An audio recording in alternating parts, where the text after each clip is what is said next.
Hi this is Ashwini and welcome back to another video. इस वीडियो में हम बात करेंगे बहुत ही इंपॉर्टेंट टॉपिक के बारे में जो कि है डेटा साइंस।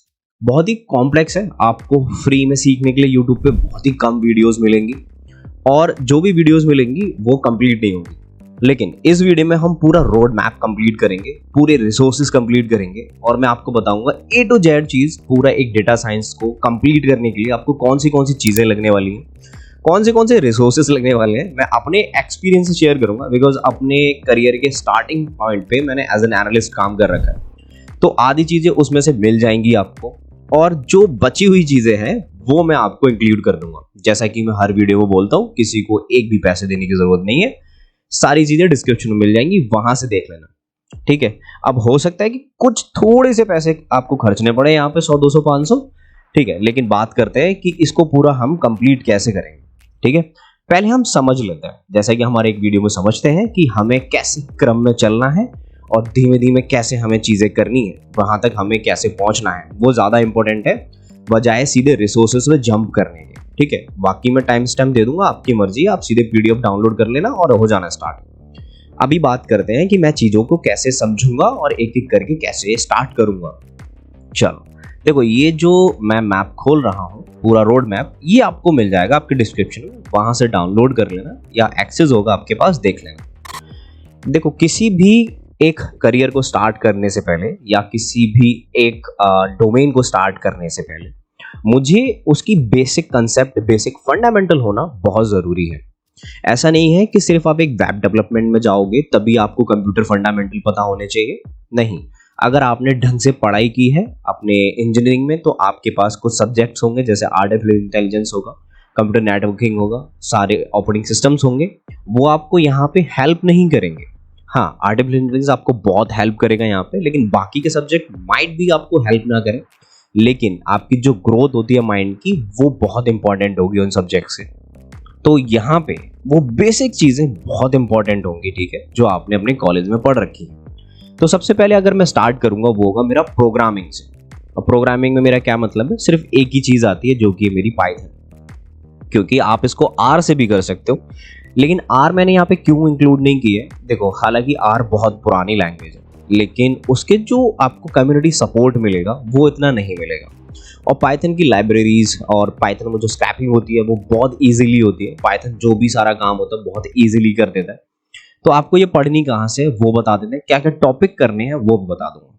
देखो, वेरिएबल्स, जैसे कि एक मैं कोई भी लैंग्वेज स्टार्ट करता हूँ तो variables, control, functions, input output, exception handling, regular expression, oops, library, packages and generator, iterator, decorator, concurrency and parallelism and web scrapping, ये बहुत इंपॉर्टेंट है।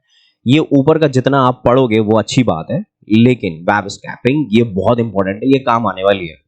इसको मैं कनेक्ट करूंगा आपके एक्सट्रैक्शन और विजुअलाइजेशन वाले पार्ट से, इसलिए मैं कह रहा हूं ये बहुत ज्यादा काम आने वाली है। इसको ध्यान में रख लेना और बहुत ध्यान से सुनना जो भी मैं इसमें कह रहा हूं, क्योंकि ये इकलौता रोड मैप है जो बहुत ही कॉम्प्लिकेटेड है। ठीक है, क्योंकि कॉम्प्लिकेटेड नहीं है, मतलब रिसोर्सेज नहीं है इसके, क्योंकि अभी मार्केट में नया है, हमारे पास अपॉर्चुनिटीज नहीं है, तो लोग ज्यादा इस पर फोकस नहीं कर रहे हैं। इतना नया नहीं है, बट समझ रहे हो मैं क्या कह रहा हूं। ठीक है, अब प्रोग्रामिंग पे हमने कंप्लीट कर ली हमारी पाइथन लैंग्वेज।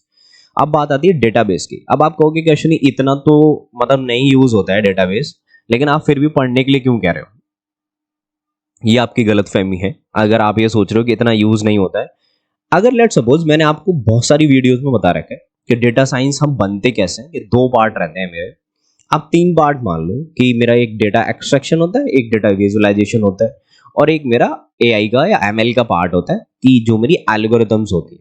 ठीक है, उसको मिला के एक डेटा साइंटिस्ट बनता है। ठीक है, अब लेट सपोज आप किसी कंपनी में एक पूरे डोमेन पे काम नहीं कर रहे हो, एक्सट्रैक्शन वाले पार्ट पे काम कर रहे हो, विजुअलाइजेशन वाले पार्ट पे काम कर रहे हो, एक्सट्रैक्शन वाले पार्ट पे काम करोगे तो एसक्यूएल आपको डेफिनेटली यूज होगी। हाँ, हालांकि आप बड़े बड़े सिस्टम्स पे काम करोगे डेटा एक्सट्रैक्ट करने के लिए, बाय डिफॉल्ट नहीं करोगे, मतलब मैनुअली नहीं करोगे, आप एक इन्फॉर्मेटिका टूल यूज करोगे, मैपिंग्स के थ्रू टूल मतलब डेटा एक्सट्रैक्ट करोगे। अब वो हो सकता है बिग डेटा से करो या जैसे भी करो, बड़े बड़े डीबीज से करो, डेटा वेयर हाउसेस से करो, लेकिन कर रहे होगे। चलो, तो डेटाबेस में हम क्या करते हैं, क्या क्या पढ़ना होगा मुझे, SQL, joins, trigger, procedure and सब क्वेरी। बढ़िया, मैंने ये सब कुछ पढ़ लिया। अब हम बढ़ते हैं अपने आगे की तरफ। यहां से मेरा मेन कोर कंसेप्ट स्टार्ट हो जाते हैं एक डेटा साइंस के। तो सबसे पहले ये स्टैटिक एंड मैथमेटिक्स तो आपको आती ही होगी अगर आपने इंजीनियरिंग में ढंग से पढ़ाई की है तो। अब मैं क्यों कह रहा हूं इनमें आपको क्या क्या कंसेप्ट कंप्लीट करने हैं, डिस्क्रिप्टिव, ठीक है। आपको ये सारे लीनियर अलजेब्रा, सिंगल, मल्टीवेरिएंट कैलकुलस, ये सारी चीजें आपको बहुत अच्छे से कंप्लीट करनी है, ठीक है। एक्सपेरिमेंटल डिजाइन, प्रोबेबिलिटी, ये हमारे वो वाले डिस्क्रीट मैथमेटिक्स हैं, ये हमारे वो स्टैटिक एंड ये पूरा वो कंसेप्ट है जो हम 11th 12th से 9th से पढ़ते आ रहे हैं कि इन्फॉर्मेंटल्स, ये सारी चीजें, experiment and designs, probability, ANOVA, chi square test, ये सारे sampling, data distribution and t test, ये बहुत ही सही चीजें हैं और ये आपने कहीं ना कहीं पढ़ रखी होंगी। बस फर्क क्या है, इनका एक बेसिक वर्जन हमें चाहिए, मतलब एक advance version, sorry not basic, एक एडवांस वर्जन मेरा डेटा साइंस में यूज होता है। चलो, अब ये आप बहुत अच्छे से कर लेना क्योंकि ये एक डेटा साइंस के लिए एक कोर है। मतलब मैं जैसे बोलता हूँ ना, एक वेब डेवलपमेंट में आपका कोर क्या होता है कि आपका डीएसए, आपका डेवलपमेंट, आपकी जो कलेक्शंस फ्रेमवर्क्स है वो कोर है। इसमें ये आपका कोर है, जो भी एल्गोरिथम्स आप लगाओगे वो इसी की हेल्प से लगाओगे, ठीक है। अब आती है डेटा इंजीनियरिंग वाली बात। देखो, डेटा इंजीनियरिंग में ना वही सारी चीजें आ जाती हैं जो मैंने यहाँ पे पाइथन में आपसे बोली कि वेब स्क्रैपिंग आपको आती है तो आप प्रोग्रामिंग स्किल्स आपकी अच्छी हैं, आपने कर लिया है, ठीक है। अब वो बात अलग है कि आपने कौन से कितने क्वेश्चन स्ट्रिंग पे सॉल्व किए हैं, बिकॉज वो आपके मायने रखते हैं यहाँ पे। Building CLI, building ETL pipeline, using tools spark, Kafka, airflow, ये सारे टूल्स आपको थोड़े थोड़े बेसिक आने चाहिए। आपको क्लाउड सर्विसेज आने चाहिए, एल्गोरिथम्स आने चाहिए, जैसे मैप रिड्यूस, जैसे मैंने आपको बोला ना कि एल्गोरिथम बहुत ज्यादा इंपॉर्टेंट है इसमें, क्योंकि बहुत सारी एल्गोरिथम होती है जो आपके डेटा फ्लो को समझेंगी और आपके मेनली हमारा काम यहाँ पे डेटा से ही है। अब आपकी एनालिसिस होगी पूरे डेटा पे, तो वो कैसे होती है, वो पूरी एल्गोरिथम्स के थ्रू होगी। अब डेटा इंजीनियरिंग में वो सारी चीजें आ जाती हैं। ये पार्ट यहाँ पे इतना नहीं था, बट आई थॉट कि मेरे को ये मेंशन करना चाहिए यहाँ पे। फिर डेटा विजुअलाइजेशन। अब यहाँ पे आप डेटा इंजीनियरिंग में एक चीज और रख सकते हो कि यहाँ पे डेटा एक्सट्रैक्शन, ओके। अब ये आपको किसके थ्रू करना है, ये आपका एक टूल आता है Informatica, okay. Let me, Informatica, okay. ये एक बहुत अच्छा टूल है और अगर आपको ये करना है तो मुझे बताना। इसकी एक मेरे पास एक वीडियो पड़ी हुई है, मतलब एक कोर्स है यूडेमी पे, बहुत सही करा रखा है, आप उससे सर्टिफिकेशन भी कर सकते हो, ठीक है। अब बात आती है मेरी डेटा विजुअलाइजेशन, ये थोड़ा इंटरेस्टिंग पार्ट है। अब डेटा विजुअलाइजेशन आप कैसे करते हो, देखो सबसे पहले ये हम ऊपर का थोड़ी देर में देखते हैं ना, एक सेकंड बाद। सबसे पहले मेरा डेटा विजुअलाइजेशन होता कैसे है, ये डेटा विजुअलाइजेशन टूल से होता है आपका और डिफरेंट डिफरेंट फॉर्म में होता है। आप डेटा चार्ट्स में फ्लो करवा सकते हो, आप डेटा एक डायग्राम में फ्लो करवा सकते हो, मतलब विजुअलाइज करवा सकते हो। और ये होता कैसे, डिफरेंट के टूल्स होते हैं, जैसे टैबलू हो गया।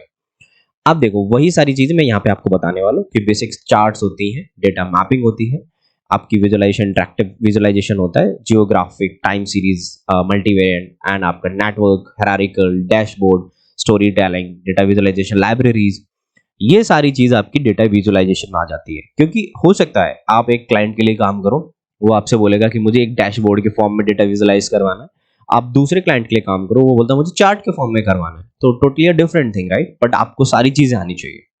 अब बात करते हैं हम मशीन लर्निंग की। ये जो आपकी यहां तक की चीजें थी, data visualisation, data extraction and data engineering, ये आपको एक एनालिस्ट बना सकती है। अब आपको डिपेंड करता है आप कौन से डोमेन में जा रहे हो, एक्सट्रैक्शन एंड विजुअलाइजेशन में। अब आपको ये सारी ऊपर की चीजें आती हैं with algorithms, okay, with algorithms, and आपको ये सारी चीजें आती है एक मैथमेटिक्स के साथ में। तो आप एलिजिबल हो अब डेटा साइंटिस्ट बनने के लिए। उसके बाद आप एक मशीन लर्निंग पढ़ना।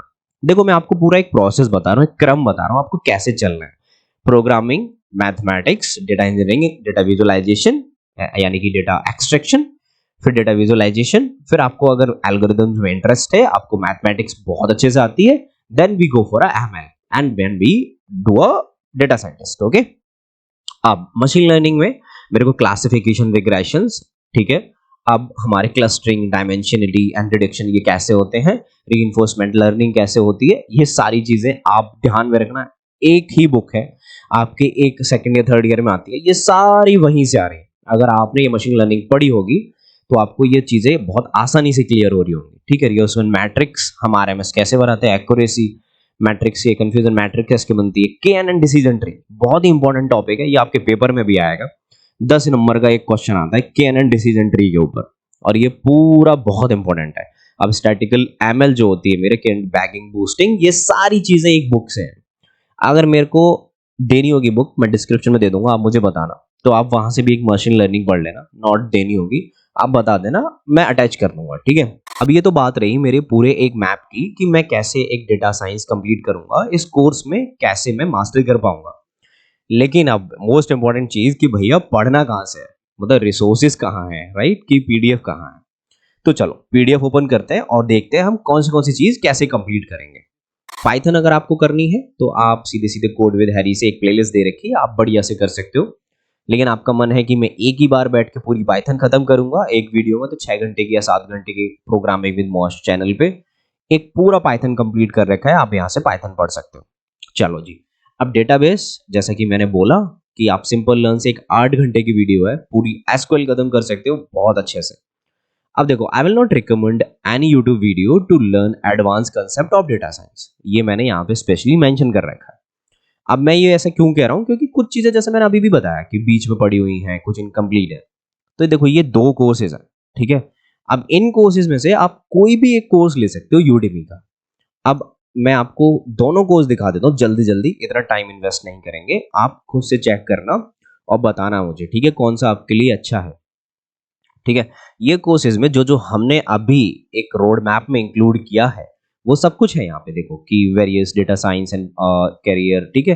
अब देखो प्रोबेबिलिटी जैसे हमने देखा है, ठीक है, फिर आपको स्टैटिक्स दिखेगा, ठीक है, फिर आपको सीक्वेंस इटरेशंस दिखेंगे, ठीक है, एडवांस पाइथन टूल्स दिखेंगे, डीप लर्निंग, मैथमेटिक्स, जो जो मैंने मेंशन किया है सारी चीज दिखेंगी, और उसी के अकॉर्डिंग मैंने ये रोड मैप डिजाइन किया है। आप इसको देखना। दूसरा कोर्स भी है ये, complete machine learning and data science boot camp 2023, ये भी वही उसी तरीके से है, आप इसको देख लेना। ठीक है, बढ़िया कोर्सेज है दोनों, कोई इसमें बुरी बात नहीं है, आपको जौन सा लेना है आप ले सकते हो। आई होप इस वीडियो से आपको पूरा एक रोड मैप डेटा साइंस का क्लियर हुआ होगा, और मैं आपकी थोड़ी सी हेल्प कर पाया हूँ। अगर इस वीडियो से थोड़ी सी भी हेल्प हुई है, और अगर मैं थोड़ी सी हेल्प कर पाया हूं, तो हिट द लाइक बटन। हम इस वीडियो पर टारगेट रखते हैं 500 लाइक्स। अगर मेरे लिए कोई डाउट है या फिर आपको कोई हेल्प चाहिए तो आप मुझसे लिंक्डइन पे कनेक्ट कर सकते हो, या फिर नीचे लिख सकते हो, I will definitely reply. And मैं मिलता हूं आपसे नेक्स्ट वीडियो में। Take care, bye bye.